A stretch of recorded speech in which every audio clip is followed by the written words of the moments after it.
গণভবন যেন গণভবন হয়েছে, অর্থাৎ গণমানুষের ভবন হয়েছে, অর্থাৎ যেই গণভবনে প্রতিনিধিত্ব করার কথা সাধারণ মানুষের জনপ্রতিনিধি, সেই জায়গাটায় বোধহয় এখন সেই জায়গাটায় সাধারণ মানুষ বোধহয় নিজেদেরকে সেই জায়গাটায় প্রতিনিধিত্ব করে এক ধরনের উপক্রম হয়েছে।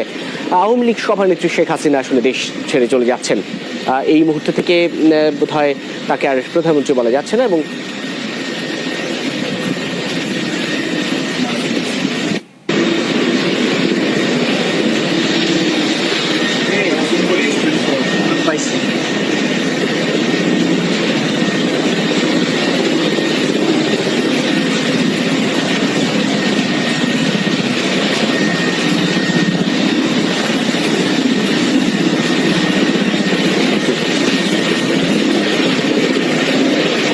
আওয়ামী লীগ সভানেত্রী শেখ হাসিনার দেশ ছেড়ে চলে যাওয়ার আগ মুহূর্তে, অর্থাৎ গণভবন থেকে তিনি বেরিয়ে হেলিকপ্টার যোগে গাড়িতে করে তিনি আসলে চলে যাচ্ছেন।